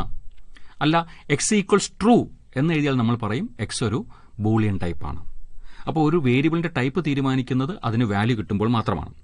പിന്നെ അതിനകത്തുള്ളത് കുറേയേറെ ഓപ്പറേറ്റേഴ്സ്, എല്ലാം നമുക്ക് പരിചയമുള്ള ഓപ്പറേറ്റേഴ്സ് ആണ് കേട്ടോ. C++ൽ പഠിച്ചത് അരിത്തമെറ്റിക് ഓപ്പറേറ്റേഴ്സ് ഉണ്ട്, plus, minus, star, slash, modulus. Increment, decrement operator, plus പ്ലസും മൈനസ് മൈനസും. അസൈൻമെന്റ് ഓപ്പറേറ്റേഴ്സ് ഉണ്ട്, ഈക്വൽ സിമ്പൽ. അതോടൊപ്പം അരിത്തമെറ്റിക് അസൈൻമെന്റ് എന്ന് പഠിച്ച സാധനങ്ങളുണ്ടല്ലോ, plus equals, minus equals, slash equals, modulus equals, star equals എന്നൊക്കെ പറഞ്ഞു പോകുന്നത്. ഇതെല്ലാം അസൈൻമെന്റ് ഓപ്പറേറ്റേഴ്സ് എന്ന കാറ്റഗറി വരുന്നതാണ്. അതോടൊപ്പം relational operators, less than or equal to, greater than or equal to, അങ്ങനെ പോകുന്നത്. ലോജിക്കൽ ഓപ്പറേറ്റേഴ്സ് ഉണ്ട്, double vertical bar, logical, or and not. C++ൽ പഠിച്ച അതേ ഓപ്പറേറ്റേഴ്സ് തന്നെയാണ് ഇവിടെയും ഉപയോഗിക്കുന്നത്. പുതിയൊരെണ്ണം വരുന്നു, സ്ട്രിംഗ് അഡിഷൻ. പ്ലസ് എന്ന ഓപ്പറേറ്ററിന് മറ്റൊരു പണി കൂടിയുണ്ട്, സ്ട്രിംഗ് അഡിഷൻ. 2 സ്ട്രിങ്ങുകളെ തമ്മിൽ കൂട്ടിച്ചേർക്കുക. ഫോർ എക്സാമ്പിൾ, ഹെലോ ഒരു സ്ട്രിംഗ് ആണ്, ഡബിൾ കോട്സിൽ എഴുതി. പ്ലസ് ഫ്രണ്ട്സ് എന്നൊരു സ്ട്രിംഗ് ഡബിൾ കോട്സിൽ എഴുതി. Hello plus friends will give U another string hello friends. രണ്ടും കൂടി ചേർന്ന് കഴിഞ്ഞു. ഇതാണ് സ്ട്രിംഗ് അഡിഷൻ ഓപ്പറേറ്ററിന്റെ പണി. ഇനി ഇതുകൂടാതെ കൺട്രോൾ സ്റ്റേറ്റ്മെന്റ്സ് എന്നുള്ള നിലയിൽ ഇഫ് സ്റ്റേറ്റ്മെന്റ് ഉണ്ട്. അതിന്റെ സാധാരണ ഫോമാറ്റ് ഇഫ്, കണ്ടീഷൻ, സ്റ്റേറ്റ്മെന്റ് അങ്ങനെയുണ്ട്. If, condition, statement, else, false block, അങ്ങനെ ഇഫ് എൽസ് സ്റ്റേറ്റ്മെന്റ് ഉണ്ട്. ഇഫ് എൽസ് ഇഫ് ലാഡറുകളുണ്ട്, സ്വിച്ച് സ്റ്റേറ്റ്മെന്റ് ഉണ്ട്. ഇത്രയും C++ൽ പഠിച്ച അതുപോലെ തന്നെയാണ്. അതിന്റെ സിന്റാക്സ് ഓർത്ത് വയ്ക്കുക, അല്ലെങ്കിൽ ചെറിയൊരു എക്സാമ്പിൾ ഓർത്ത് വയ്ക്കുക. പിന്നെ വരുന്ന ലൂപ്സ് ആണ്. ഫോർ ലൂപ്പ്, അതും C++ലേതിന് തുല്യം തന്നെയാണ്. For i = 1, i less than or equal to 10, i++. C out I എന്ന് അവിടെ പറയൂ അല്ലേ C++ൽ. ഇവിടെ ഈ 10 നമ്പേഴ്സ് വെബ് പേജിൽ ഡിസ്പ്ലേ ചെയ്യണമെങ്കിൽ document.write ബ്രാക്കറ്റിനകത്ത് i എന്ന് പറഞ്ഞാൽ 1 2 3 4 5 6 7 8 9 10 എന്ന് ഡിസ്പ്ലേ ചെയ്ത് വരും. അപ്പോൾ ഇനിഷ്യലൈസേഷൻ, ടെസ്റ്റ്, അപ്ഡേറ്റ്, ബോഡി, ഇങ്ങനെ 4 കമ്പോണൻസ് ഇവിടെയും ഉണ്ട്. വൈൽ ലൂപ്പ് ഉണ്ട്, അതും C++ലേതുപോലെ തന്നെയാണ്. അതിന്റെയും സിൻഡെക്സ് ഓർത്ത് വയ്ക്കുക. ഓക്കെ, അപ്പോൾ ഇതിന്റെയൊക്കെ സിൻഡെക്സ് ഓർത്ത് വെക്കണം. ചിലപ്പോൾ ചെറിയൊരു കോഡ് എന്നിട്ട് അതിന്റെ ഔട്ട്പുട്ട് എഴുതാൻ പറഞ്ഞേക്കാം, അല്ലെങ്കിൽ ഒരു ഉദാഹരണം വെച്ചിട്ട് ഇതിന്റെ പ്രവർത്തനം വിശദമാക്കാനൊക്കെ പറഞ്ഞേക്കാം. ചെറിയ എക്സാമ്പിൾസ് പഠിച്ചു വയ്ക്കുക. C++ൽ പഠിച്ച അതേ രീതിയിൽ തന്നെ മതി. ഇനി ഇതിനകത്തുള്ളത് ബിൽറ്റ് ഇൻ ഫംഗ്ഷൻസ്. ജാവാസ്ക്രിപ്റ്റിലെ ബിൽറ്റ് ഇൻ ഫംഗ്ഷൻസ് ഉണ്ട്. പ്രധാനമായിട്ടും ഉപയോഗിക്കേണ്ട ഫംഗ്ഷൻസ് അലേർട്ട് എന്നൊരു ഫംഗ്ഷൻ ഉണ്ട്. അലേർട്ട് എന്തിനാ ഉപയോഗിക്കുക? ഒരു മെസ്സേജ് വിൻഡോയിൽ, ഒരു മെസ്സേജ് ബോക്സിൽ എന്തെങ്കിലും ടെക്സ്റ്റ് എഴുതി കാണിക്കണമെങ്കിൽ അലേർട്ട് എന്ന ഫംഗ്ഷൻ യൂസ് ചെയ്യാം. മറ്റൊന്ന് isNaN എന്ന ഫംഗ്ഷൻ. പ്രത്യേകം ശ്രദ്ധിക്കണം, ചില ഫംഗ്ഷനിലൊക്കെ ചില അക്ഷരങ്ങൾ ക്യാപിറ്റൽ ലെറ്ററിൽ വരും. അലേർട്ടിൽ എല്ലാം സ്മോൾ ലെറ്റേഴ്സ് ആണ്. isNaNൽ 2 Nഉം ക്യാപിറ്റൽ ലെറ്ററാണ് ഉപയോഗിക്കേണ്ടത്. അതങ്ങനെ തന്നെ ഉപയോഗിക്കണം. isNaN ഫംഗ്ഷന്റെ പ്രത്യേകത, അതിന്റെ ആർഗ്യുമെന്റായിട്ട് നമ്മൾ കൊടുക്കുന്ന ടെക്സ്റ്റ് ഒരു നമ്പറാണ് കൊടുക്കുന്നതെങ്കിൽ this function will return false. നമ്പറിനെ തന്നെ കൊട്ടേഷനിൽ എഴുതിയെന്ന് വിചാരിച്ചോളുക, എന്നാലും ഈ ഫംഗ്ഷൻ റിട്ടേൺ ചെയ്യുന്നത് ഫാൾസ് തന്നെയായിരിക്കും. അവിടെയാണ് നമുക്കൊരു അബദ്ധം പറ്റാറുള്ളത്. സാധാരണ പറയും ഒരു നമ്പറിനെ ഡബിൾ കൊട്ടേഷനകത്ത് എഴുതി കഴിഞ്ഞാൽ അതിനെ സ്ട്രിംഗ് എന്നല്ലേ പറയുക. എന്നാൽ ഈ ഫംഗ്ഷൻ പറയും അത് നമ്പർ തന്നെയാണ്, അതുകൊണ്ട് അത് ഫാൾസ് വാല്യൂ റിട്ടേൺ ചെയ്യും. എന്നാൽ ഈ ഫംഗ്ഷന്റെ ആർഗ്യുമെന്റായിട്ട് കൊടുക്കുന്ന ഒരു സ്ട്രിംഗിൽ നമ്പർ അല്ലാതെ ഏതെങ്കിലും ഒരു അക്ഷരമെങ്കിലും വന്നു കഴിഞ്ഞാൽ this function will return true value. പ്രത്യേകം ശ്രദ്ധിക്കണം, ഈ ഫംഗ്ഷന്റെ ആർഗ്യുമെന്റായിട്ട് കൊടുക്കുന്ന ടെക്സ്റ്റിൽ നമ്പർ അല്ലാതെ, ന്യൂമറിക്കൽ ക്യാരക്ടേഴ്സ് അല്ലാതെ മറ്റേതെങ്കിലും ഒരു അക്ഷരം വന്നാൽ ഉടനെ നമ്മൾ പറയും this function returns true, it is not a number എന്ന് പറയും. ഇനി നമ്പർ ഇല്ലാതെയാണ് വല്ലതും കൊടുത്താലോ, ഉറപ്പാക്കാം it is not a number. അത് പ്രത്യേകം ശ്രദ്ധിക്കുക. ടു അപ്പർ കേസ് എന്നൊരു ഫംഗ്ഷൻ ഉണ്ട്. ഈ ഫംഗ്ഷനെ കോൾ ചെയ്യുന്നത് അപ്പർ കേസിലോട്ട് മാറ്റേണ്ട സ്ട്രിംഗ് ഉപയോഗിച്ചിട്ടാണ്. For example java.toUpperCase. ജാവ എന്ന വാക്ക് ഞാൻ ചുമ്മാ സ്ട്രിംഗ് ആയിട്ടാണ് കൊടുത്തത്, ഡബിൾ കൊട്ടേഷനകത്ത്. അത് സ്മോൾ ലെറ്ററിലാണ് കൊടുക്കുന്നതെങ്കിൽ this function will give you the word Java in upper case. മറ്റൊരെണ്ണം ടു ലോവർ കേസ്. അപ്പർ കേസിലുള്ള ഒരു സ്ട്രിംഗ് ഉപയോഗിച്ചിട്ടാണ് ഈ ഫംഗ്ഷനെ കോൾ ചെയ്യുന്നതെങ്കിൽ നമുക്ക് അതിന്റെ ലോവർ കേസ് വേർഷൻ ഉത്തരമായിട്ട് കിട്ടും. മറ്റൊന്ന് ചാററ്റ്, എ ക്യാപിറ്റൽ ലെറ്റർ ആണ് അവിടെ. ഈ ഫംഗ്ഷൻ യൂസ് ചെയ്യുന്നത് നമ്മൾ കൊടുക്കുന്ന ഒരു സ്ട്രിംഗിൽ അതിനകത്തുള്ള ഒരു പെർട്ടിക്കുലർ ലെറ്റർ, ഒരു അക്ഷരം നമുക്ക് കിട്ടണമെങ്കിൽ ഈ ഫംഗ്ഷൻ ഉപയോഗിക്കാം. ഫോർ എക്സാമ്പിൾ ജാവാസ്ക്രിപ്റ്റ് എന്ന സ്ട്രിംഗ് ഉപയോഗിച്ചിട്ട് char@ എന്ന ഫംഗ്ഷനെ കോൾ ചെയ്യുന്നു. അവിടെ ആർഗ്യുമെന്റായിട്ട് 4 എന്നാണ് കൊടുക്കുന്നതെങ്കിൽ you will get S. JavaScript എന്ന സ്ട്രിംഗിലെ 4ാമത്തെ അക്ഷരമല്ല 5ാമത്തെ അക്ഷരമാണ് കിട്ടുക. നമ്മൾ പറഞ്ഞിരിക്കുന്നത് 4 എന്നാണ്, പക്ഷെ കിട്ടുന്നത് 5ാമത്തെ അക്ഷരമാണ്. കാരണം 1ാമത്തെ അക്ഷരത്തിന്റെ പ്ലേസ് വാല്യൂ 0 എന്നാണ് കൊടുക്കുക. നമ്മൾ കൊടുക്കുന്ന സ്ട്രിംഗിലെ 1ാമത്തെ അക്ഷരത്തിന്റെ പ്ലേസ് വാല്യൂ 0 ആയതുകൊണ്ട് 4 എന്ന ആർഗ്യുമെന്റ് കൊടുത്താൽ you will get the 5th letter. ഓർത്തോളണം. പിന്നെ ഒരു പ്രോപ്പർട്ടി, ലെങ്ത് എന്നൊരു പ്രോപ്പർട്ടി ഉണ്ട്. ഒരു സ്ട്രിംഗിൽ എത്ര അക്ഷരങ്ങളുണ്ട് എന്ന് കാണണമെങ്കിൽ ആ സ്ട്രിംഗ് ഉപയോഗിച്ചുകൊണ്ട് ലെങ്ത് എന്ന പ്രോപ്പർട്ടിയെ കോൾ ചെയ്താൽ മതി. U will get the length of the string. അപ്പോൾ ഇത്രയും കാര്യങ്ങളാണ് ആ ചാപ്റ്ററിൽ നമുക്ക് കവർ ചെയ്യേണ്ടത്. ഇപ്പോൾ നിങ്ങൾ കേട്ടുകൊണ്ടിരിക്കുന്നത് കൈറ്റ് വിക്ടേഴ്സ് തയ്യാറാക്കിയ ഫസ്റ്റ് ബെൽ ഫോക്കസ് ഏരിയയെ അധികരിച്ചുള്ള ഓഡിയോ ക്ലാസ്. 7ാമത്തെ ചാപ്റ്ററിലേക്ക് നമ്മൾ കടക്കുന്നു. Web hosting. വെബ്സൈറ്റുമായി ബന്ധപ്പെട്ട വെബ് പേജുകൾ തയ്യാറാക്കി കഴിഞ്ഞാൽ അതിനെ സെർവറിലേക്ക് സ്റ്റോർ ചെയ്താലല്ലേ, സെർവറിലേക്ക് ട്രാൻസ്ഫർ ചെയ്താലല്ലേ ഇന്റർനെറ്റിൽ ഇത് ലഭ്യമാവുകയുള്ളൂ. അപ്പോൾ നമ്മുടെ കമ്പ്യൂട്ടറിൽ തയ്യാറാക്കി വച്ചിരിക്കുന്ന വെബ്സൈറ്റുമായി ബന്ധപ്പെട്ട പേജുകളെ വെബ് സെർവറിലേക്ക് ട്രാൻസ്ഫർ ചെയ്യുന്ന പ്രോസസ്സിനെയാണ്, വെബ് സെർവറിലേക്ക് അപ്ലോഡ് ചെയ്യുന്ന പ്രോസസ്സിനെയാണ് വെബ് ഹോസ്റ്റിംഗ് എന്ന് പറയുന്നത്. ഇതിൽ പ്രധാനമായിട്ടും 3 തരം വെബ് ഹോസ്റ്റിംഗ് ആണ് ഫോളോ ചെയ്യാറുള്ളത്. 3 രീതിയിൽ വെബ് ഹോസ്റ്റ് ചെയ്യാം. ഒന്ന് ഷെയർഡ് ഹോസ്റ്റിംഗ് എന്ന് വെച്ചാൽ ഒരു വെബ് സെർവറിൽ തന്നെ ഒരുപാട് പേരുടെ സൈറ്റ് ഹോസ്റ്റ് ചെയ്യാൻ സാധിക്കും. അപ്പോൾ അതുകൊണ്ട് തന്നെ അതിന് താരതമ്യേന ചെലവ് കുറവായിരിക്കും. പക്ഷേ ഒരുപാട് പേര് ഉപയോഗിക്കുന്നുണ്ട്, ഒരുപാട് വെബ്സൈറ്റുകൾ ആ സെർവറിൽ ഉള്ളത് കൊണ്ട് തന്നെ ട്രാഫിക്കിങ്ങിന്റെ പ്രശ്നം വരും. അല്പം സ്ലോ ആകും ചിലപ്പോൾ നമുക്കത് ആക്സസ് ചെയ്യാനൊക്കെ. പക്ഷെ ഉപയോഗിക്കാൻ എളുപ്പമാണ്, വില കുറവാണ്, അതിന്റെ ചെലവ് കുറവാണ്. സർവീസും അത്ര എളുപ്പത്തിൽ കിട്ടണമെന്നൊന്നുമില്ല. കാരണം ചെലവ് കുറയുമ്പോൾ സ്വാഭാവികമായിട്ട് സർവീസും കുറയുമല്ലോ. അതാണ് ഷെയർഡ് ഹോസ്റ്റിംഗിന്റെ. എന്നാൽ ഡെഡിക്കേറ്റഡ് ഹോസ്റ്റിംഗ് എന്നുണ്ട്. നമ്മുടെ ഒരു വെബ്സൈറ്റിന് വേണ്ടി മാത്രം ഉപയോഗപ്പെടുത്തുന്ന ഒരു സെർവർ. മനസ്സിലാവുന്നുണ്ടോ? അപ്പോൾ സ്വാഭാവികമായിട്ടും ആ സെർവർ ഇൻസ്റ്റാൾ ചെയ്യാനും അതിന്റെ മെയിൻ്റനൻസിനുമായിട്ടൊക്കെ ഒരുപാട് ചെലവ് വരും. പക്ഷെ ഗുണമെന്താ? വളരെ ഫാസ്റ്റായിട്ട് ആക്സസ് ചെയ്യാൻ പറ്റും. ഇപ്പോൾ വലിയ വലിയ ഓർഗനൈസേഷൻസ്, ഗൂഗിൾ പോലെയുള്ള വലിയ വലിയ ഓർഗനൈസേഷൻസ്, ഗവൺമെന്റിന്റെ ചില പ്രധാനപ്പെട്ട സർവീസുകൾ, അതായത് വളരെ ഫാസ്റ്റായിട്ട് സർവീസ് കിട്ടണം എന്ന് ആഗ്രഹമുള്ള വെബ്സൈറ്റുകളാണെങ്കിൽ അതിനെയൊക്കെ കീപ്പ് ചെയ്യുന്നത് ഡെഡിക്കേറ്റഡ് ഹോസ്റ്റിംഗ് മെത്തേഡിലൂടെ ആയിരിക്കും. അപ്പോൾ പെർഫോമൻസിന്റെ കാര്യത്തിൽ വളരെ പക്കയായിരിക്കും, 24 മണിക്കൂറും സർവീസ് ഉണ്ടാകും, വളരെ ഫാസ്റ്റായിട്ട് ആക്സസ് ചെയ്യാൻ സാധിക്കും. ഇതൊക്കെയാണ് അതിന്റെ മെച്ചം. കുഴപ്പം എന്തുവാ? ഒരു ഡ്രോബാക്ക് എന്ന് പറയുന്നത് ചെലവ് കൂടുതലാണ്. മറ്റൊരെണ്ണമുണ്ട് വിർച്വൽ പ്രൈവറ്റ് സെർവർ, മൂന്നാമത്തെ മെത്തേഡാണ്. ഇതിന്റെ പ്രത്യേകത ഡെഡിക്കേറ്റഡ് ഹോസ്റ്റിംഗിന്റെ ഒരു ഇഫക്റ്റ് കിട്ടും. പക്ഷെ എന്നാൽ യഥാർത്ഥത്തിൽ അത് ഡെഡിക്കേറ്റഡ് അല്ല, അത് പ്രൈവറ്റ് അല്ല, അത് ഷെയർ ചെയ്യുന്നുണ്ട്. എങ്കിലും ഡെഡിക്കേറ്റഡ് ഹോസ്റ്റിംഗിന്റെ ഒരു ഇഫക്റ്റ് കിട്ടും. അതിനെയാണ് വിർച്വൽ പ്രൈവറ്റ് സെർവർ എന്ന് പറയുന്നത്. ഇതിനായിട്ട് ചില വിർച്വലൈസേഷൻ സോഫ്റ്റ്വെയർ ഉപയോഗിക്കണം. ആ സെർവറിനകത്ത് വിർച്വലൈസേഷൻ സോഫ്റ്റ്വെയർ ഉപയോഗിച്ചുകൊണ്ടാണ് ഈ ഒരു ഫീച്ചർ നമുക്ക് പ്രൊവൈഡ് ചെയ്യുന്നത്. അപ്പോൾ കുറഞ്ഞ ചിലവിൽ മെച്ചപ്പെട്ട സേവനങ്ങൾ കിട്ടാനായിട്ട് വിർച്വൽ പ്രൈവറ്റ് സെർവർ മെത്തേഡ് ഉപയോഗിക്കാം. ഇത്തരം സോഫ്റ്റ്വെയറിന് ചില ഉദാഹരണങ്ങൾ ഓർത്ത് വെച്ചേക്കണം. VMware, FreeVPS ഒന്ന് ഓർത്തോളുക. ഇനി വേറൊരു തരം hosting മെത്തേഡുണ്ട്, free hosting.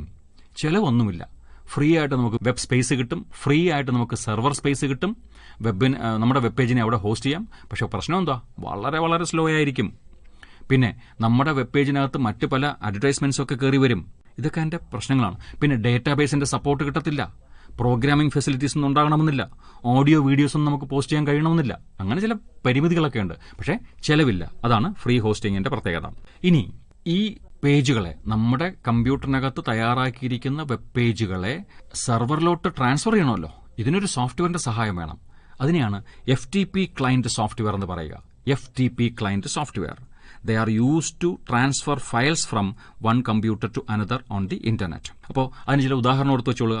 ഫയൽസില്ല, Qt FTP, smart FTP എന്ന ചില സോഫ്റ്റ്വെയർ ആണ് ഇതിനായിട്ട് ഉപയോഗിക്കുന്നത്. സെക്യൂർഡ് ആയിട്ടുള്ള ഡേറ്റ ട്രാൻസ്ഫറിന് ഉപയോഗിക്കാം, അത്ര സെക്യൂരിറ്റി ഇല്ലാത്തതും.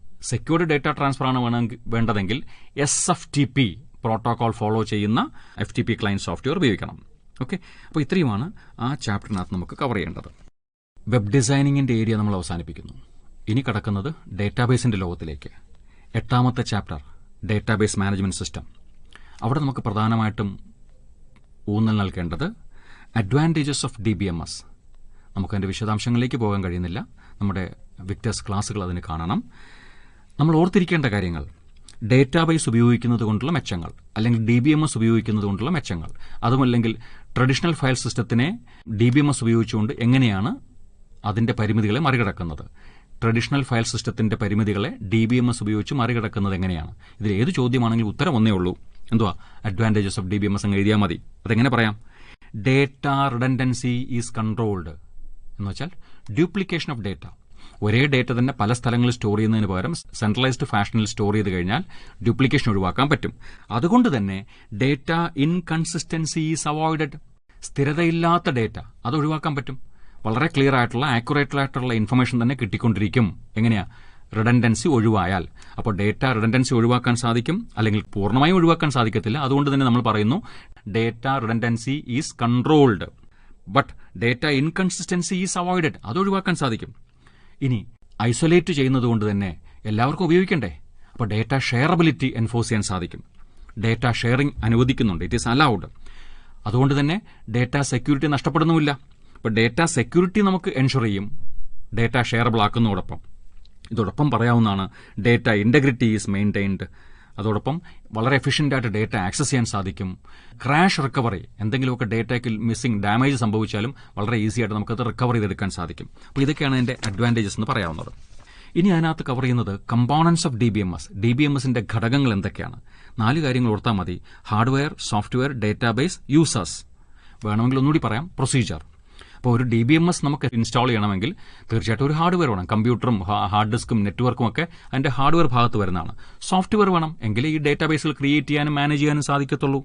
ഇത് ഉപയോഗിക്കുന്ന ആൾക്കാരുണ്ടാവും, അവരെയാണ് യൂസേഴ്സ് എന്ന് പറയുന്നത്. ഇനി ഈ ഡേറ്റ തന്നെ ഒരു കമ്പോണന്റ് ആണ്, അതാണ് ഡേറ്റാബേസ് എന്ന് ഉദ്ദേശിക്കുന്നത്. ഇനി ഇതിനൊക്കെ ചില നടപടിക്രമങ്ങളുണ്ട്, അതിനെയാണ് പ്രൊസീജിയേഴ്സ് എന്നതുകൊണ്ട് ഉദ്ദേശിക്കുന്നത്. പിന്നെ ഇതിനകത്ത് വരുന്നത് ഡേറ്റാബേസ് യൂസേഴ്സ്. പലതരം യൂസർമാരാണ് ഡേറ്റാബേസ് ഉപയോഗിക്കുന്നത്. അത് ഓർത്തു വെച്ചോളണം. ഒന്ന് ഡേറ്റാബേസ് അഡ്മിനിസ്ട്രേറ്റർ, DBA എന്ന് പറയുന്നു. ഇയാളാണ് ഈ ഡേറ്റാബേസിന്റെ കസ്റ്റോഡിയൻ. ഇതിന്റെ ഫുൾ അതോറിറ്റി ഇദ്ദേഹത്തിനാണ്. ഈ ഡേറ്റാബേസിൽ എന്തൊക്കെ ഫയലുകൾ വേണം, എങ്ങനെയാണ് അതിന്റെ സ്ട്രക്ചർ ഉണ്ടാക്കേണ്ടത്, ആർക്കൊക്കെയാണ് ഇത് ഉപയോഗിക്കാൻ അവസരം കൊടുക്കേണ്ടത്, എന്തൊക്കെ തരം പെർമിഷൻസ് ആണ് കൊടുക്കേണ്ടത് എന്നൊക്കെ തീരുമാനിക്കുന്നത് ഇദ്ദേഹമാണ് ഡേറ്റാബേസ് അഡ്മിനിസ്ട്രേറ്റർ. രണ്ടാമത്തെ type of user application programmers. ഈ ഡേറ്റാബേസ് ഉപയോഗിച്ച് പ്രോഗ്രാം എഴുതുന്ന ആൾക്കാരുണ്ട്. പ്രോഗ്രാം എഴുതിയാലല്ലേ നമുക്കത് നല്ല രീതിയിൽ ഉപയോഗിക്കാൻ സാധിക്കത്തുള്ളൂ. അപ്പോൾ പ്രോഗ്രാമുകൾ എഴുതുന്ന അത്തരം ആൾക്കാരെയാണ് ആപ്ലിക്കേഷൻ പ്രോഗ്രാമേഴ്സ് എന്ന് പറയുന്നത്.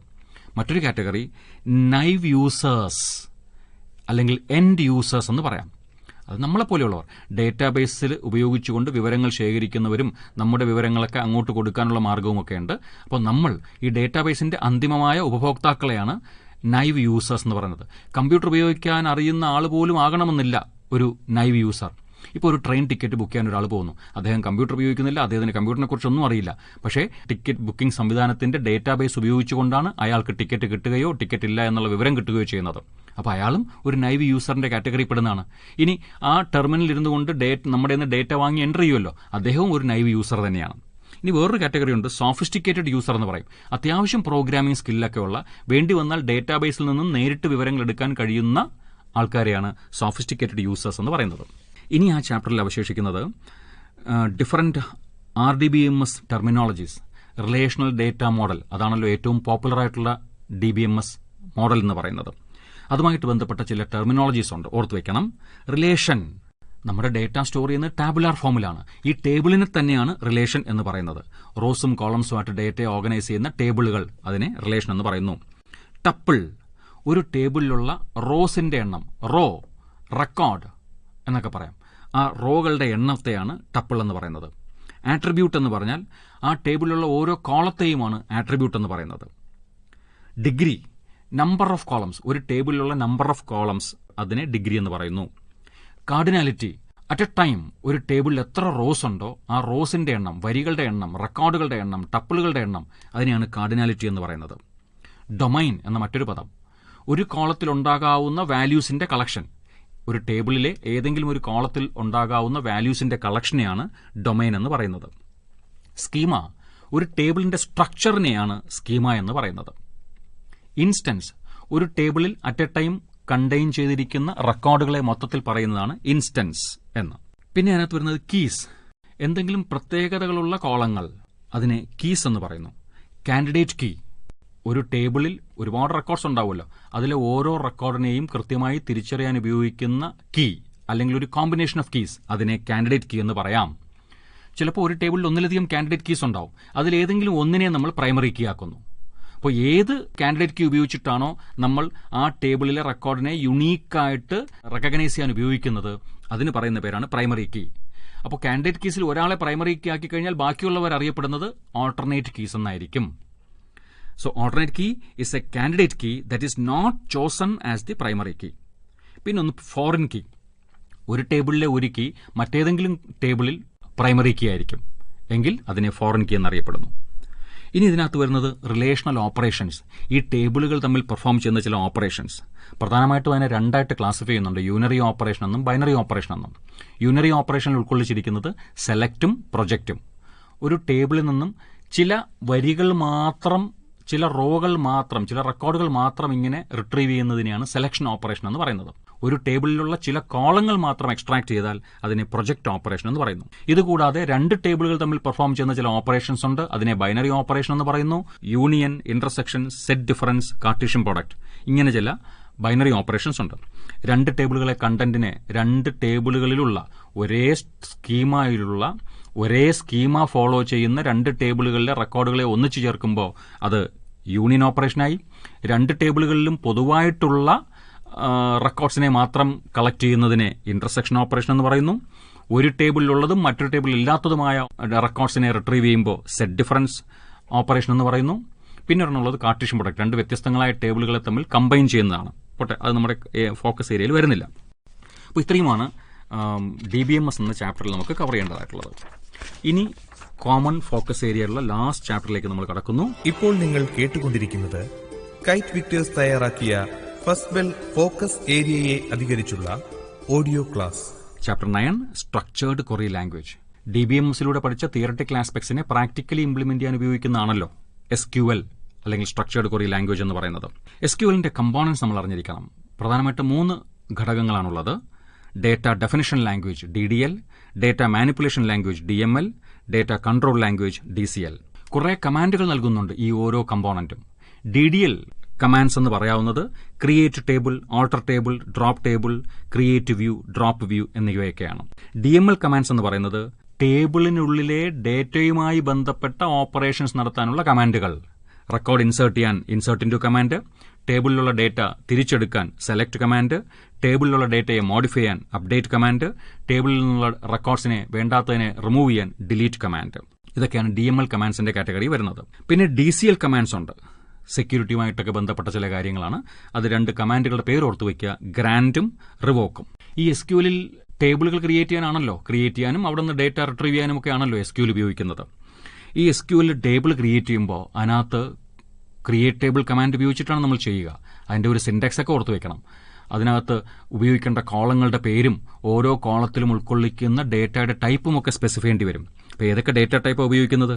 ഇന്റ് അല്ലെങ്കിൽ ഇൻഡിജർ എന്നൊരു ടൈപ്പ് ഉണ്ട്, ടെക് DEC അല്ലെങ്കിൽ ഡെസിമൽ എന്ന് പറയാവുന്ന ഒരു ഡേറ്റ ടൈപ്പ് ഉണ്ട്, ക്യാർ അല്ലെങ്കിൽ ക്യാരക്ടർ എന്നും പറയാം. പിന്നെ ഒരെണ്ണം വാർക്യാർ, നമുക്ക് പുതുമയുള്ളതാണ്. വാർക്യാർ എന്നൊരു ക്യാരക്ടർ ടൈപ്പ്, ഒരു ഡേറ്റ ടൈപ്പ്, ഡേറ്റ്, ടൈം എന്നീ ഡേറ്റ ടൈപ്പുകളുമുണ്ട്. ഇതിൽ പ്രധാനമായിട്ടും ക്യാറും വാർക്യാറും തമ്മിലുള്ള വ്യത്യാസം അറിഞ്ഞിരിക്കണം. ഒരു കോളത്തിന് ക്യാർ 15 എന്ന് പറഞ്ഞാൽ 15 ക്യാരക്ടറിനെ ഉൾക്കൊള്ളാനുള്ള സൈസ് ആയിരിക്കും ആ കോളത്തിനുള്ളത്. നമ്മളൊരു ഡേറ്റ എൻ്റർ ചെയ്യുന്നു, ആ കോളത്തിലേക്ക് ഒരു ഡേറ്റ കൊടുക്കുമ്പോൾ, സ്റ്റോർ ചെയ്യുമ്പോൾ ആ ഡേറ്റയ്ക്ക് 15 ക്യാരക്ടറിന്റെ വലിപ്പം ഇല്ലെങ്കിൽ പോലും 15 ക്യാരക്ടറായിട്ട് തന്നെയാണ് സ്റ്റോർ ചെയ്യുക. ബാക്കിയുള്ള സ്ഥലത്ത് സ്പേസ് ഇട്ട് ഫില്ല് ചെയ്യും.